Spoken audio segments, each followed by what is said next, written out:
Bonjour! Aujourd'hui, je vais vous parler du 12e numéro d'Instant de Belgitude que je vous ai concocté aujourd'hui et qui est intitulé Est-ce que les corporations de métier seraient une bonne alternative économique aujourd'hui? Alors tout d'abord, avant que je commence cette vidéo, j'aimerais vous dire que même si je suis plutôt connaisseur au niveau historique et politique, je ne suis pas du tout économiste. Pour autant, j'essaierai le plus que possible de faire de mon mieux pour vous fournir des explications les plus correctes que possible. Selon le Larousse.fr, au Moyen Âge, les corporations étaient des associations groupant des marchands exerçant une profession commune. Selon le CNRTL, ce fut une association confraternelle ou économique regroupant dans certains pays d'Europe au Moyen Âge et parfois jusqu'à nos jours des personnes ayant des intérêts en commun, marchands, artisans et artistes. Pourquoi est-ce que ce sujet est-il tabou aujourd'hui? Comme Guillaume Travers l'expliqua dans ses ouvrages, malheureusement au XXe siècle, les guildes, corporations ou associations, peu importe les termes qu'on peut leur attribuer, ont été reprises par les régimes fascistes, mais la grosse différence entre les guildes médiévales et les corporations fascistes, c'est que déjà la religion n'avait pas une place aussi forte, mais aussi que les guildes médiévales se soutenaient entre elles alors que les corporations de métiers fascistes étaient directement contrôlés par l'État, pour ne citer que ces différences. Nous avons aussi une version du terme corporation, mais qui n'a rien à voir avec le terme médiéval, qui est le terme corporation en anglais. Selon le Cambridge Dictionary, je cite, a large company or a group of companies that are controlled as a single organization. Cela veut dire en français une grande compagnie ou un grand groupe de compagnies contrôlées par une seule organisation. Bref, cela n'est pas du tout la même définition que les corporations médiévales. Et ce qui me fait rire, c'est que certains gauchistes traitent les corporations de métier comme fascistes, alors que le synonyme de corporation actuellement, ce sont les syndicats, qui au passage sont toujours interdits dans les dictatures pas fascistes. Bref, les corporations ne sont ni de gauche ni de droite. Les syndicats ont remplacé les corporations de métier. Les gauchistes, contrairement à ce qu'ils disent, n'ont aucun intérêt à arrêter la lutte des classes, car ils en bénéficient. N'oublions pas que tous les gens qui composent ces syndicats sont communistes. Et donc, pour eux, cette lutte ne doit jamais s'arrêter, enfin, jusqu'à la victoire finale du prolétariat. Les corporations ont été créées en Belgique à l'issue de plusieurs causes. Tout d'abord, celles-ci étaient un moyen de défense contre des menaces extérieures, comme par exemple le brigandage, et chaque corporation en Belgique avait sa milice. Celle-ci avait un monopole notamment sur le prix des matières premières, qui les revendait à des artisans, qui par la suite, les objets nouvellement créés à partir de ces matières premières étaient revendus à l'étranger. Il y avait différents types de corporations qui se regroupaient en différents types de professions dans une même ville. Les fondateurs des corporations avaient un lignage comme dans une aristocratie. Le travail manuel de cette époque était très bien vu. Les guildes avaient même des blasons comme dans l'aristocratie et, et celles-ci euh, et, en- et les ouvriers, les artisans, ceux-ci habitaient dans une stène qui vient du flamand et qui était une grande maison en pierre fortifiée. Les artisans des corporations, même quand ils étaient pauvres, il y avait une véritable charité fraternelle et tout le monde s'entraidait. Dans les corporations, l'on s'entraidait grâce à une caisse d'assistance commune, mais il y avait aussi une dimension très religieuse avec une chapelle et un saint patron, et les règles étaient fixées par un règlement.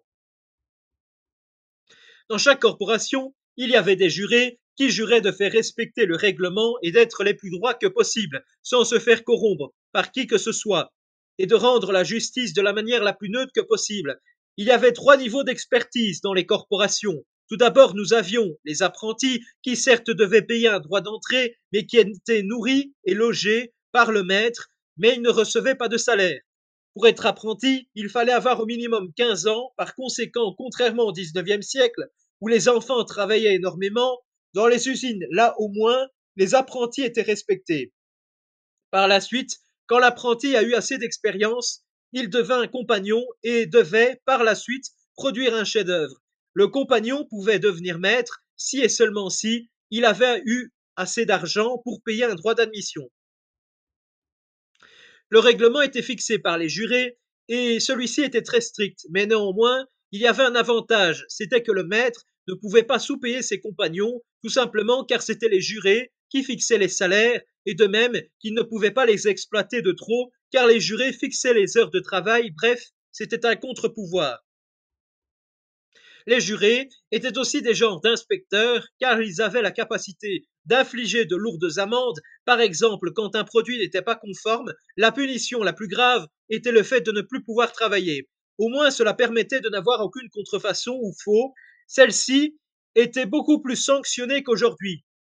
Dans la corporation de métier, l'excellence était de mise au niveau de la qualité du travail, de la protection du consommateur, mais il y avait aussi une dimension identitaire, car les corporations devaient rendre une ville prestigieuse, les artisans devaient travailler en face du public, cela permettait d'éviter beaucoup plus les fraudes dans ces endroits appelés halles ou foires. Les communes fixaient elles aussi les prix, mais ne serait-ce que d'appeler les acheteurs ou même tromper ceux-ci en leur donnant de faux poids était puni de peine de mort. Ils ne rigolaient pas à l'époque. À Bruxelles, selon le document de Percé intitulé L'organisation du travail à Bruxelles au XVe siècle, la corporation était un moyen pour les artisans de s'émanciper. À l'époque, les corporations fournissaient pour les accidentés des secours, de même que la pension des personnes âgées. C'est déjà à cette époque qu'il y a eu une lutte entre les privilèges et l'argent. Les protocorporations sont arrivées à la fin de la période carolingienne. C'est à ce moment que l'arrivée des marchands causa l'émergence de celle-ci. Ces marchés ont encore donné leur nom aujourd'hui à certaines rues de Bruxelles. Ce qui est assez bizarre, c'est qu'il y avait des organismes corporatistes indépendants et qui livraient une guerre à des guildes qui, comme nous l'avions vu précédemment, d'après la définition actuelle, étaient censées être la même chose, sauf que si j'ai bien compris, les corporations indépendantes avaient été fondées par des marchands des siècles auparavant, marchands qui voulaient exercer une profession qui n'avait pas encore d'organe de guilde encore constitué. Il pouvait arriver que des artisans se rebellent contre leur maître et par conséquent non seulement le fugitif payait une lourde amende, mais le maître aussi s'il le nourrissait. Les corporations des villes entre elles communiquaient beaucoup et s'entraidaient entre elles. C'est à la fin du XIIIe siècle que le duc de Brabant ne s'adressa plus aux corporations, mais aux membres de ces corporations en leur nom propre. C'est au XIVe siècle que beaucoup de guildes vont fusionner entre elles, par exemple les guildes des ébénistes et des tonneliers s'uniront. Ce fut en 1306 qu'une révolte eut lieu et les artisans ont décrété la fin de la guilde. Les aristocrates se sont enfuis, cependant, grâce au duc, ils ont pu recouvrer leur pouvoir. Ce qui est assez intéressant, c'est qu'au XIVe siècle, dans la ville de Louvain, les moines des ordres mendiants, même eux, alors qu'ils faisaient partie de l'Église, ne pouvaient plus entrer dans la ville, car ils auraient participé à la révolte des artisans. Même à Anvers, ces artisans se sont révoltés contre l'échevin et les corporations réclamaient leur autonomie. Les guildes avaient aussi des assemblées, aucun métier n'était encore constitué à la moitié du XIVe siècle. Quelques exemples de corporations, l'exemple Brabançon. En fait, je vous avais même pas dit le titre auparavant, je m'en excuse. La première association corporative fut celle des monnayeurs. Concernant les monnayeurs, par exemple, les compagnons avaient aussi comme objectif de pouvoir sanctionner les abus par des amendes. Les assemblées permettaient de faire élire ses chefs pour les surveiller. Ceux-ci allaient par la suite prélever des amendes. Les orfèvres, comme certains métiers déjà mentionnés précédemment, quant à eux, certes, étaient sur le chemin de l'association réglementée, mais n'étaient pas encore du tout encore un métier à proprement parler. Les premiers métiers n'ont été créés qu'en 1365. Les étrangers pouvaient vendre librement. La menuiserie est un très bon exemple d'un métier créé dans les règles, car juste quand les menuisiers ont créé leurs coutumes, les lois de leur métier et qu'ils ont reçu les avals de la ville, les menuisiers ont eu la possibilité de recevoir sur leur parchemin des coutumes, sur leur parchemin de coutume, un sceau de la ville confirmant que celle-ci avait accepté leurs règles. Les magistrats étaient heureux car ces concessions au métier non seulement leur permettaient de réduire considérablement la résistance, mais en plus ces associations corporatistes étaient selon les magistrats une nécessité sociale et économique. Une ordonnance de 1389 défendait les maîtres d'affranchir les étrangers Donc il y avait déjà une conscience identitaire à l'époque. À partir de 1382, le cadre légal va s'assouplir, avec par exemple les colporteurs qui allaient pouvoir choisir soit de s'organiser, soit de vivre en dehors des cadres du métier, mais ce mouvement qui va aller dans certains métiers ne s'est pas étendu directement partout, faisant pencher ces associations libres vers des corporations obligatoirement réglementées. Le duc n'avait pas beaucoup de pouvoir, seulement d'accorder des privilèges. C'étaient les villes qui avaient tous les pouvoirs, ne s'affiliant pas, les colporteurs n'étendirent donc pas leur pouvoir. C'est à partir de 1368 qu'une commission composée de compagnons et de patriciens fut chargée de défendre les artisans face aux abus des patriciens. Patriciens qui constituaient ce conseil et qui concluaient des accords mutuellement avec les artisans.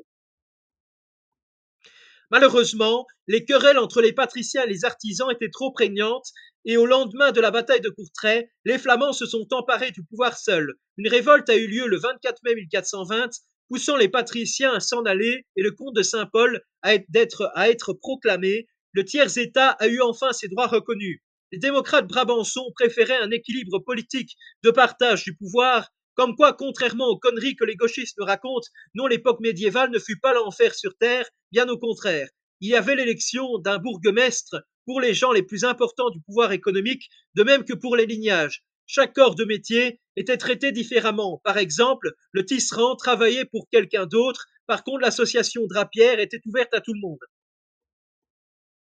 Les volontés de réforme sont arrivées plus tard dans le duché de Brabant que dans le comté de Flandre, car il y avait moins de villes et de villages d'importance économique.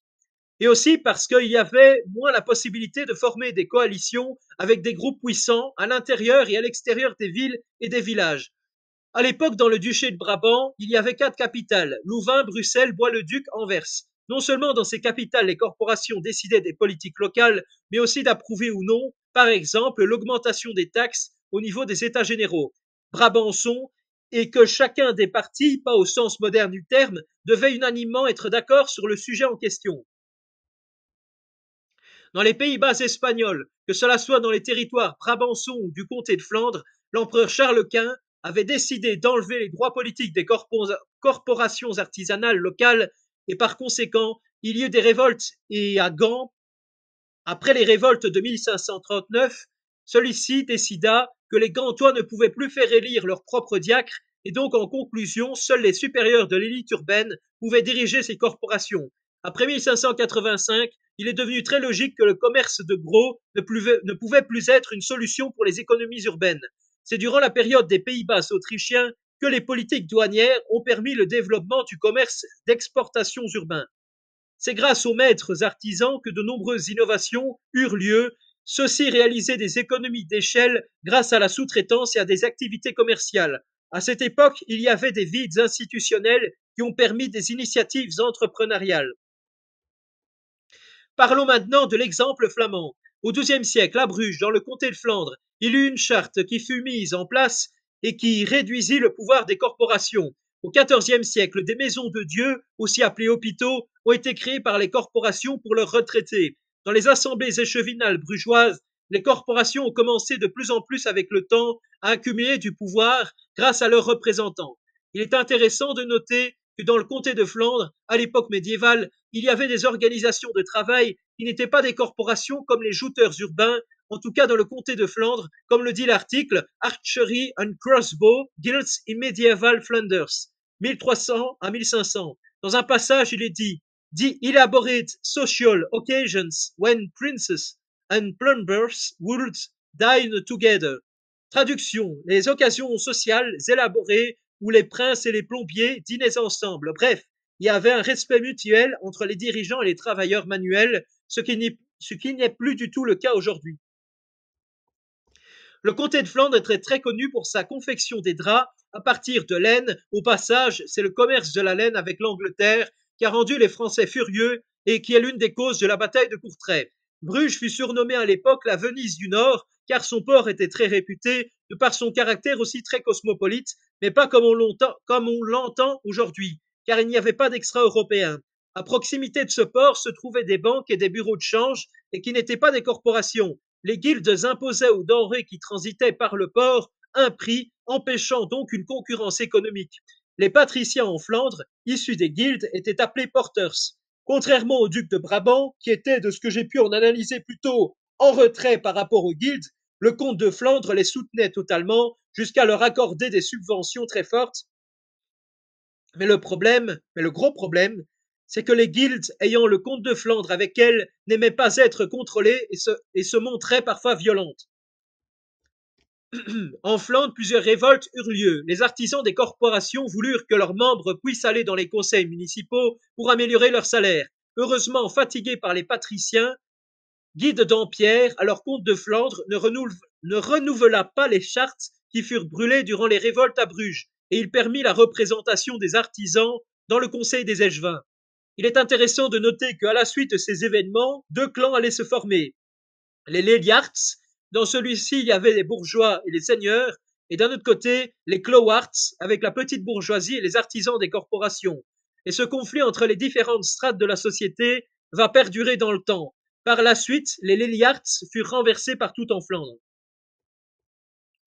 Au XIVe siècle, les maîtres artisans flamands étaient beaucoup moins dépendants des marchands et des financiers, notamment au niveau des tissus de luxe, et donc par conséquent, ils pouvaient plus facilement lancer des initiatives entrepreneuriales. Les commerçants ne pouvaient rejoindre les corporations artisanales, sauf s'ils faisaient le parcours initiatique de base. Les organisations corporatives ne pouvaient pas interdire aux maîtres de vendre ses propres produits, ni qu'ils fassent appel à de la sous-traitance. Certaines corporations en elles-mêmes ignoraient la sous-traitance. Vers 1300, le niveau local et supralocal étaient devenus inextricablement liés les uns aux autres. Le pouvoir électif de chaque membre des corporations dépendait de la rémunération que la personne percevait. Ce qui était bizarre, c'était qu'à Bruges, dans un atelier, il ne pouvait pas avoir plus de 4 métiers à tisser à cause des contraintes liées au règlement des corporations. C'est pour cela qu'il n'y a jamais eu de grands établissements industriels à Bruges. Cependant, l'on pouvait augmenter le nombre de métiers à tisser grâce aux congressistes.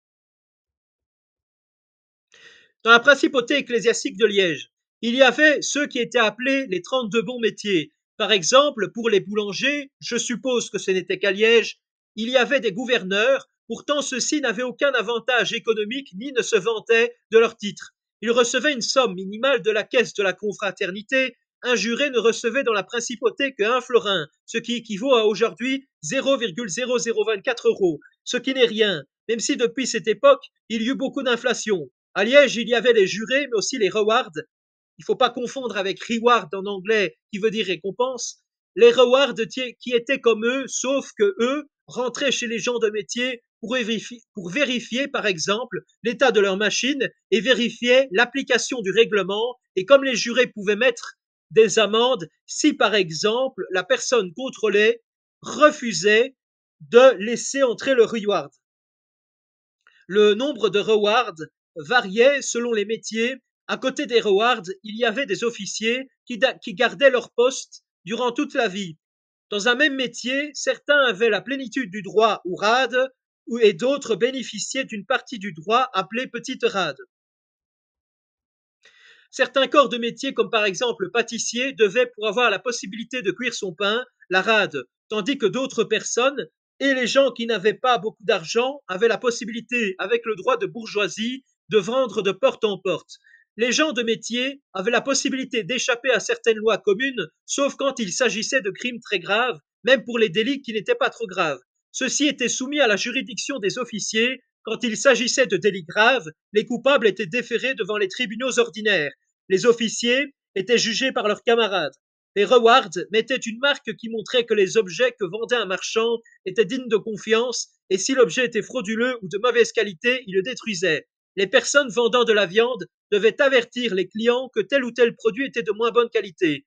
Les membres d'un même métier étaient tenus de ne pas produire au-delà d'un certain nombre de produits, que cela soit de la bière, viande, etc., par semaine, et devaient partager la quantité produite avec ses collègues. Les marchands étrangers devaient venir sur la place du marché pour se faire contrôler par les rewards.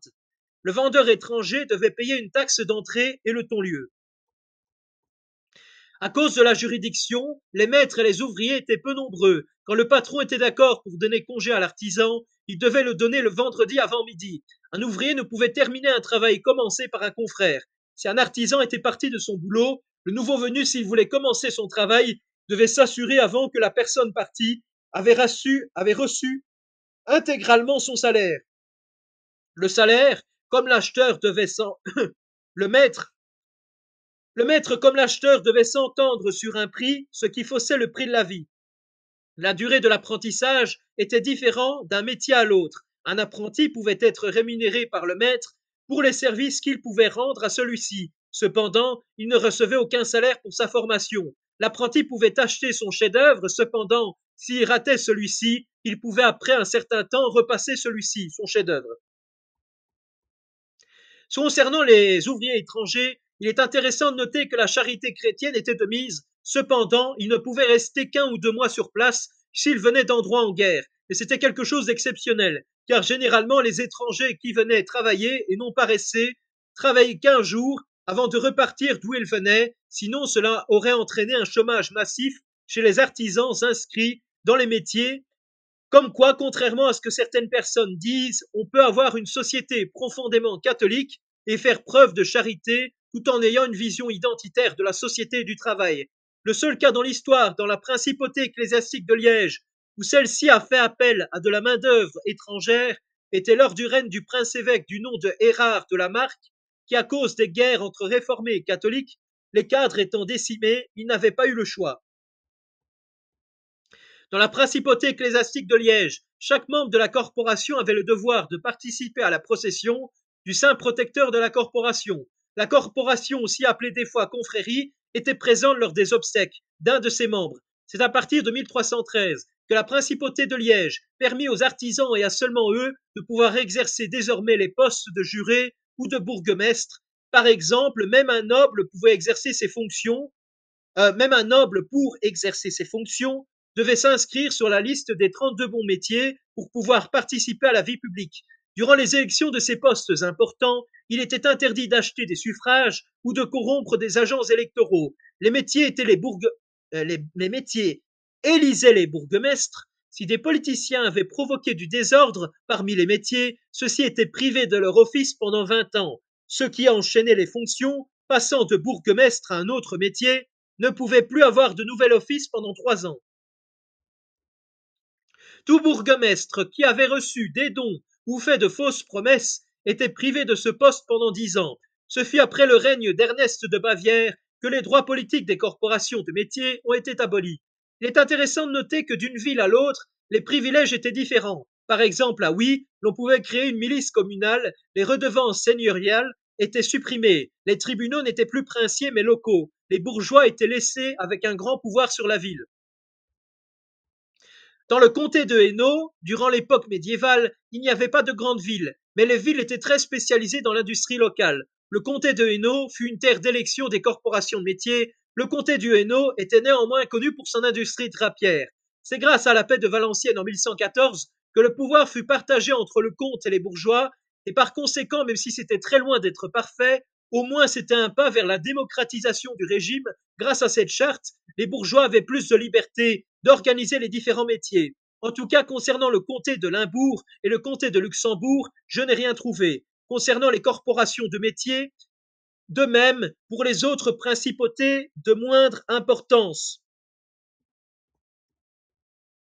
C'est en 1795 qu'avec l'invasion de la Belgique par les troupes françaises que les mêmes lois tyranniques concernant la fin des corporations de métiers vont être imposées, interdisant les corporations de métiers sous quelque forme que ce soit avec la loi Le Chapelier et le décret d'Allard, qui supprimait les droits des corporations, car selon les révolutionnaires, cela entravait la liberté des gens. Alors, comme nous l'avons vu précédemment, durant cette vidéo, c'était faux.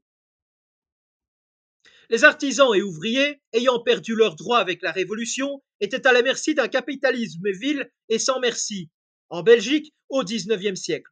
Malheureusement, la papauté a réagi trop tard avec l'encyclique Rerum Novarum. Le mal était fait. Les ouvriers et artisans se détournaient de plus en plus de la religion catholique. Cette colère ouvrière allait donner plus tard le communisme qui sera extrêmement meurtrier, et en réaction, il y aura le fascisme qui sera lui aussi très meurtrier. Bref, les têtes d'un même hydre. Les hommes, femmes et enfants travaillaient près de 12 à 14 heures par jour, les enfants n'ayant pas le choix, car ils travaillaient pour permettre à leur famille de pouvoir manger à leur faim, bref, de survivre. Les salaires étaient au plus bas pendant des siècles. les personnes attachées à leur terre natale et paysanne ont été arrachées et ont été parquées comme des animaux dans des bidonvilles insalubres. Le livret de travail permettait aux patrons de contrôler les individus et de sévir contre eux s'il y avait de la dissidence de leur part. L'ouvrier recevait une partie du salaire en argent et pour le reste du salaire, il recevait un bon qu'il était obligé d'utiliser dans un des commerces liés à l'usine. Certaines entreprises donnaient certains avantages aux ouvriers, mais ce fut machiavélique, car cela leur permettait de garder le contrôle sur des ouvriers qui étaient redevables. Pourquoi je ne peux être libéral? En prenant l'exemple belge, je ne peux pas être libéral en étant catholique et traditionnaliste. Le libéralisme, certes, désire la liberté, cependant, à la différence de la société catholique d'antan, qui parlait de liberté, mais au nom de la libération du vice, et donc par conséquent de développer une façon de vivre permettant la vertu, dans le libéralisme, l'homme poursuit ses désirs sans obstacle. Ici, ce n'est plus pour le bien que la liberté est utilisée, mais pour la majorité du temps des désirs qui souvent ne peuvent être comblés. Dans le libéralisme, il n'y a pas la culture de la vertu, c'est plutôt le culte de l'usure. C'est grâce à des habitudes que l'homme, mais aussi avec de l'autodiscipline, qu'il peut s'habituer à être vertueux. C'est grâce à la communauté religieuse, la famille, etc., que ces habitudes vertueuses vont se développer, que le libéralisme considère comme des obstacles. Je ne peux pas être libéral, car ce qui est aussi cocasse, quand c'est que non seulement le libéralisme, tout comme le gauchisme, a horreur des choses organiques, comme la communauté religieuse, vue comme des entraves à la liberté, l'État est interventionniste, mais par contre, ils se disent opposés à toute intervention économique de l'État. Mais par contre, quand il s'agit de limiter le pouvoir de la religion, même s'ils sont sur le papier farouchement opposés à l'interventionnisme de l'État, là par contre, il n'y a pas de problème. Bref, ils se comportent comme des gauchistes. Étant donné que les gens, selon les libéraux, ne pouvaient s'accorder sur la notion de bien, c'est le libéralisme qui a décidé d'imposer sa définition en s'érigeant comme un État neutre et que chaque religion doit se privatiser car selon eux, toutes les religions se valent. Nous avons des besoins vitaux comme se nourrir, se loger et se vêtir, mais sinon tout le reste n'est que du superficiel. Car tout simplement, le libéralisme cherche, au moyen des pubs, de toujours nous faire plus consommer, des fois au-delà du raisonnable. Bref, il ne fait qu'étendre la passion pour le vice. En tant que catholique traditionnaliste et identitaire, je ne peux être libéral, car lorsque les 30 glorieuses étaient arrivées, alors que le grand patronat aurait pu faire appel à de la main-d'œuvre seulement européenne et asiatique, main-d'œuvre qui était travailleuse et qui ne posait aucun problème, elle a préféré se tourner vers de la main-d'œuvre qu'elle considérait comme moins chère du nord de l'Afrique. C'est grâce à ce contexte favorable des 30 glorieuses que le gauchisme a pu se développer, car le gauchisme est une extension dégénérée du libéralisme. Pas étonnant que, notamment aux USA, les gauchistes sont nommés comme liberals, et d'un autre côté, nous avons le socialisme qui s'est effondré avec la chute du bloc de l'Est. Bref, pas besoin d'en rajouter plus. Les corporations de métiers, dans mon système idéal, seront restaurées. Évidemment, elles pourront exister dans une économie protectionniste pour éviter que la concurrence ne détruise les corporations. Dans cette société, corporatiste, dans ces corporations, il y aura un saint protecteur, il faudra jurer sur la Bible. Concernant les apprentis, le maître devra les nourrir et les loger et leur donner un salaire, ce qui ne fut pas le cas à l'époque. Ils ne devront plus payer de droits d'entrée, les compagnons ne devront plus payer de lourdes charges pour devenir maîtres. Les meilleurs candidats le deviendront. Il pourra y avoir plusieurs maîtres, ceux ayant les meilleurs résultats durant les chefs-d'œuvre. Cependant, le chômage n'existera plus. On sera dans une situation de plein emploi. Étant donné que l'on sera dans une société catholique et que par conséquent il y aura des associations catholiques qui s'occuperont des gens qui n'ont pas eu de place dans les corporations ou autres métiers, car en effet, il y aura les corporations qui auront leur propre parlement où les apprentis siégeront, les compagnons comptabilisant les votes, et s'il y a eu des abus, que cela soit au niveau du maître, il faudra qu'il y ait tout le monde qui ait voté à l'unanimité contre le maître, et quand c'est un compagnon, ce sera à 80%, et un apprenti 50%. Les corporations, à part si elles empiètent sur le droit public, mais sinon tout se réglera en interne, et le duel pourra être une option pour montrer sa vaillance, mais aussi pour éviter des procès sans fin. Et en plus, dans les procès, c'est toujours la personne la plus riche qui sait se payer le plus d'avocats qui l'emporte. Dans le duel, c'est un risque à prendre, mais c'est celui qui l'emporte qui gagne la procédure judiciaire. La corporation se devra de part les jurés qui viendront contrôler celle-ci de ne pas avoir de contrefaçon sous peine de lourdes amendes. De même que de ne pas mentir sur le poids des denrées. À l'époque, c'était la mort. La qualité et l'excellence seront de mise. Aussi, les syndicats existeront toujours, mais seront de droite et pourront vérifier si les jurés et les maîtres n'exagéreront pas. En tout cas, que Dieu vous bénisse, que Dieu vous garde. Vive la Belgique, vive l'Occident, vive la Vierge Marie, vive le Christ roi, vive le roi.